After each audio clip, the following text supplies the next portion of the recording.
Last few days আমরা লক্ষ্য করতে পারছি দেয়ার আর সো মেনি ইস্যুস যেখানে সরকার সম্পূর্ণভাবে নীরব। প্রথম যে বক্তব্য যে পয়েন্টটা নিয়ে আমি করব সেটা হচ্ছে রাজ্যের শিক্ষিত বেকার যারা পরীক্ষা দিয়েছে টিচার্স রিক্রুটমেন্ট বোর্ড অফ ত্রিপুরার মাধ্যমে 2022 সালের 29 ডিসেম্বর ট্যাট 2 এবং 30 ডিসেম্বর ট্যাট 1 এর পরীক্ষা হয়। And the result of these examinations এটা 17 তারিখ জুন 2023 এরা ডিক্লেয়ার করেছে। ট্যাট 1 এবং ট্যাট 2 এই পরীক্ষার্থীরা যখন রেজাল্টটা পেয়েছে, কতজন সিলেক্টেড এবং কোয়ালিফাইড করেছে এটার একটা তথ্য আমি দিচ্ছি। ট্যাট 2 165 পরীক্ষার্থীরা they have qualified the exam. ট্যাট 1 এ 194 জন পরীক্ষার্থী কোয়ালিফাইড এবং they have been certified by TRBT. একইভাবে এসটিজিটির পরীক্ষার্থীরাও পরীক্ষা দিয়েছে 11 তারিখ সেপ্টেম্বর 2022। আমাকে বলতে হচ্ছে this is my third time I am reminding the government যে 1 বছর 2 মাস পেরিয়ে গেছে, সরকার এখনো এসটিজিটি পরীক্ষার রেজাল্ট বের করতে পারেনি। They have not come out with the result. এবং আমি আগেও বলেছিলাম, বিধানসভায় একটা প্রশ্ন এনেছি এই ব্যাপার নিয়ে। আরটিআইয়ের মাধ্যমে আমরা জানতে পেরেছি যে রাজ্যে এসটিজিটি বেকারদের জন্য 5304টে পোস্ট এখনো ভ্যাকেন্ট আছে। কিন্তু মাননীয় মুখ্যমন্ত্রী বিধানসভায় আমার এক প্রশ্নের উত্তরে উনি বলেছেন যে মাত্র 1239টা পোস্ট ভ্যাকেন্ট। তাহলে আমার প্রশ্ন কিভাবে চলছে? ছাত্রছাত্রীরা, বেকার যুবক যুবতীরা যখন আরটিআইয়ের মাধ্যমে প্রশ্ন করে জানতে চেষ্টা করেছে, তখন বলছে 5304টে পোস্ট। আর বিধানসভায় মুখ্যমন্ত্রী যখন বক্তব্য করছেন লিখিতভাবে, I can give you that answer. এটা আমি গল্প তৈরি করে বলছি না, এটা আমি দিতে পারি। 1239টা পোস্ট ভ্যাকেন্ট বলে মাননীয় মুখ্যমন্ত্রী এই কথা বলেছেন বিধানসভায়। আপনারা দেখেছেন ত্রিপুরা রাজ্যে টিচারের অভাব, ছাত্রছাত্রীরা, এটা আমার কথা না, ছাত্রছাত্রীরা রাস্তায় নেমে আন্দোলন করছে। টিচারের অভাবে বলছে আমাদের স্কুলে টিচার দিয়ে দাও। এবং হাজার হাজার বেকার যুবক যুবতীরা এরা পরীক্ষা দিচ্ছে, কিন্তু তাদের পরীক্ষার ফল আজ পর্যন্ত সরকার প্রকাশ করছে না। এটাও বলছে আপনার। একটা স্কুলে আমি দেখেছি, সোনামুড়ার কোন একটা স্কুলে ছাত্ররাই ওই স্কুলে জুনিয়র ছাত্রছাত্রীদের ক্লাস নিচ্ছে। You just think this situation. সরকার বলছে শিক্ষায় আমরা অনেক এগিয়ে গেছি, নর্থ ইস্টের মধ্যে, সারা দেশের মধ্যে ত্রিপুরা রাজ্য একটা মানে এডুকেশন হাব হবে, এটা মাননীয় মন্ত্রীরা বলে থাকেন, অনেক নেতা নেত্রীরা বলে থাকেন। কিন্তু আদৌ কি হচ্ছে?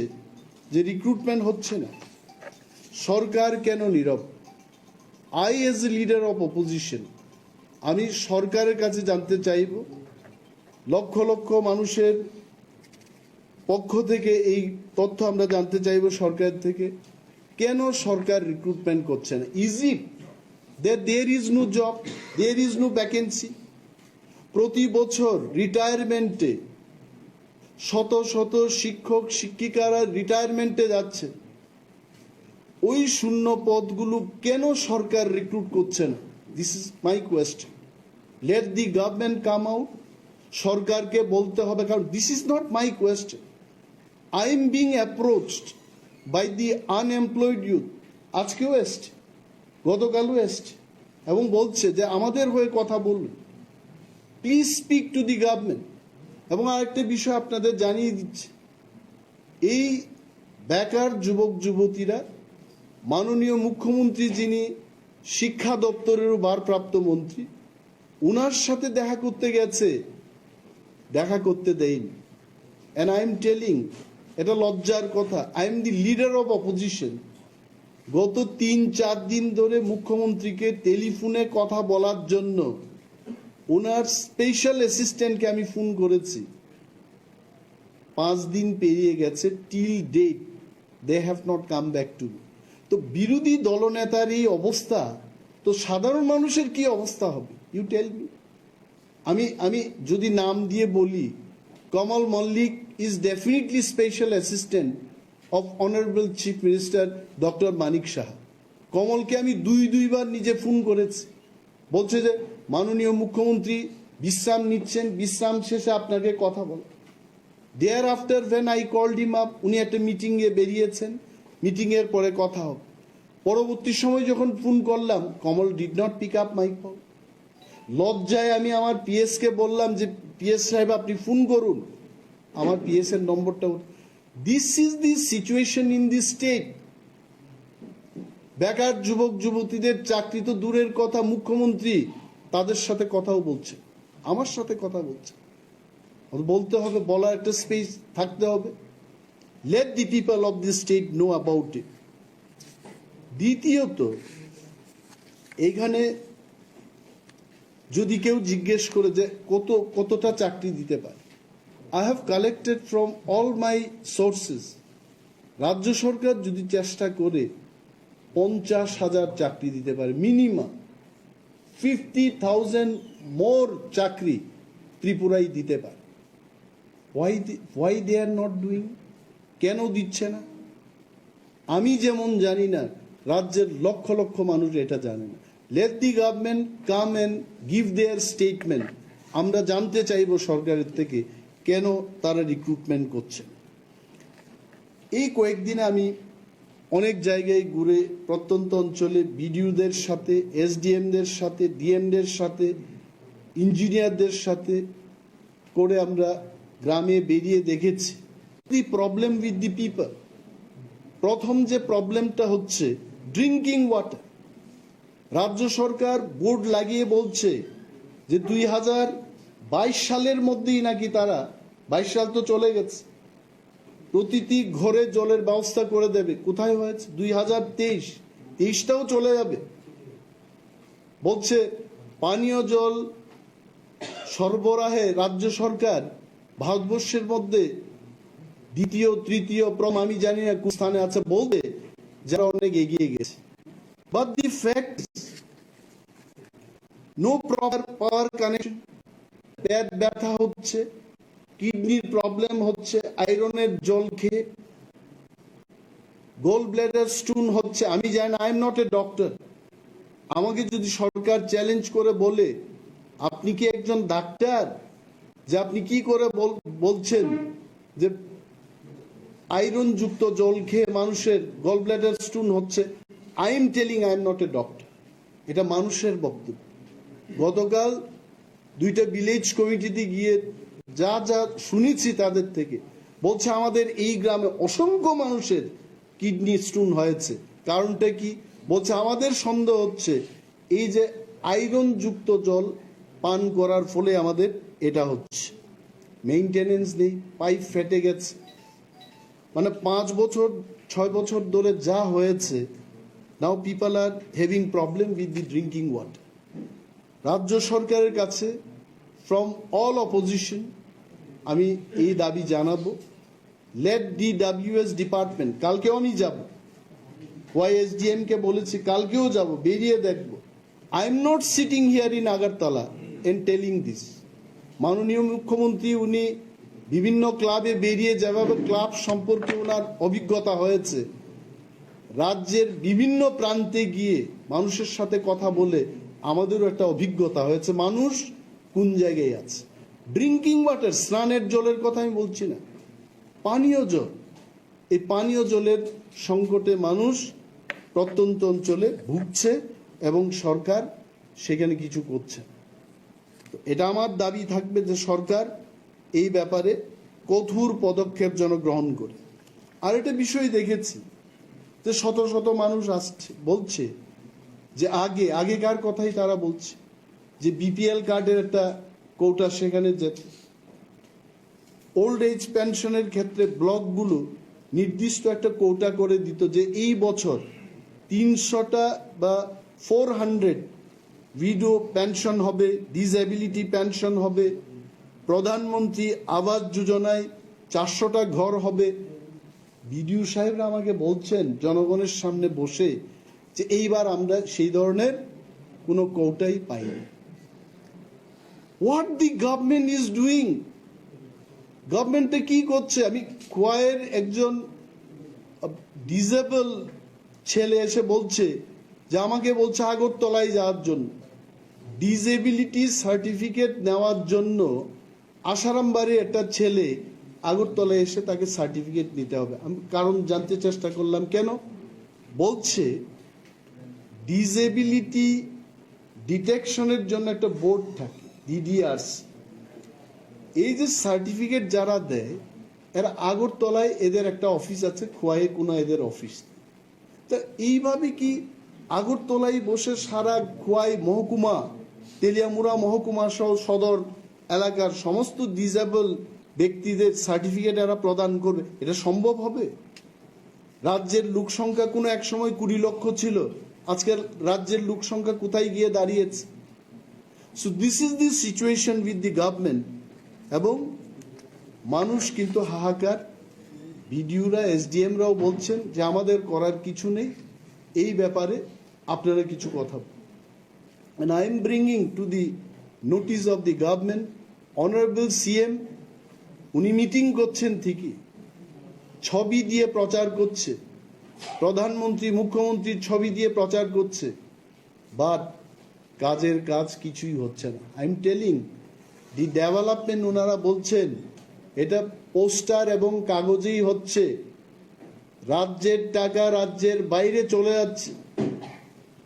অনেক কন্ট্রাক্টের কাজ কারা করছে? বাইরের মানুষ এসে করছে এবং এই রাজ্যের টাকা বাইরে চলে যাচ্ছে। গভর্নমেন্ট কি বলবে? গভর্নমেন্ট বলছে আমাদের উন্নয়ন হচ্ছে পোস্টারে। কত ঋণ নিয়েছে গভর্নমেন্ট আপনারাও জানেন, আপনারা সাংবাদিক, ইউ নো যে এই 6 বছরে রাজ্যের ঋণের পরিমাণ দ্বিগুণ বেড়েছে। It has increased. আমি বলবো না যে বামফ্রন্ট সরকার খুব ভালো কাজ করে গেছে, কিন্তু বামফ্রন্ট যা লোন নিয়েছে, ঋণ নিয়েছে, এই ঋণটা 6 বছরে বিজেপি আইপিএফটির সরকার দ্বিগুণ পরিমাণ ঋণ নিয়েছে। I am sure most of the people they don't know that. তারপরেও শুধু পোস্টারেই হচ্ছে এই উন্নয়ন। মানে গ্রামে গঞ্জে গিয়ে সেই উন্নয়ন আপনারা দেখবেন না। প্লিজ কাম উইথ মি, আমি কালকেও যাব। Come and see the real picture. তারপর দেখুন এই যে ঘরের যে ব্যাপার, প্রধানমন্ত্রী আবাস যোজনায় ঘরের যে সার্ভেটা হয়েছে এটা 2018 সালে করেছে। তো আজকে আমরা কোথায় আছি? 2023। It is almost over. সরকার আর কোনো সার্ভে করে নাই। It means what? 2018 পর যে ঘরগুলো এসছে তারপর আর নতুন কোনো ঘরের ব্যবস্থা হয়নি ত্রিপুরায়। অনেক মহিলা, অনেক স্বামী পরিত্যক্তা মহিলা, অনেক বিধবা মহিলা, তারা ঘর নেই বলে বৃষ্টির দিনে কি অসহায় অবস্থায় তারা দিন যাপন করছে, এটা সরকার বাহাদুরদের চোখে এটা পড়ছে। And I am demanding to the Honorable CM of Tripura, আপনি আপনার অফিস রুম থেকে বেরিয়ে আপনি মহকুমায় যান, সেখানে একটা ইন্টারেকশন করুন। আগরতলায় বসে জনদরবার করে কোনো লাভ নেই। জনতার দরবার হওয়া উচিত গ্রামগঞ্জে গিয়ে। Let people speak from their mind, from their heart. আরেকটা জিনিস হচ্ছে যে MGN রেগা ছিল আগে, now it is not MGN রেগা, এটা হচ্ছে MGN REGS, REGS, Mahatma Gandhi National Rural Employment Guarantee Scheme, আগে ছিল এটা অ্যাক্ট থেকে স্কিম করেছে। আমি বিস্তারিত তথ্য নিয়েছি বিডিওদের থেকে, এসডিএমদের থেকে। এই যে পুজো গেল, দুর্গা পূজা, আগে কি ছিল ত্রিপুরায়? দুর্গা পূজার সময় মিনিমাম একজন কার্ড হোল্ডারকে 10 দিন থেকে 15 দিনের কাজের সংস্থান করে দেওয়া হতো। And this time we have seen not even 5 days. মানে বাংলায় কি বলে এটাকে? শ্রম দিবস, ম্যান্ডেজ যাকে বলি। তো আমি সরকারি একটা অর্ডারে দেখেছি যে 10 থেকে 15 দিন ম্যান্ডেজ দুর্গা পূজার সময় দেওয়া হয়।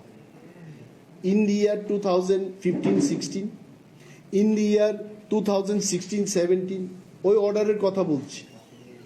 এইবার there is no order even for 5টা শ্রম দিবসের কাজ দেয় নাই তারা।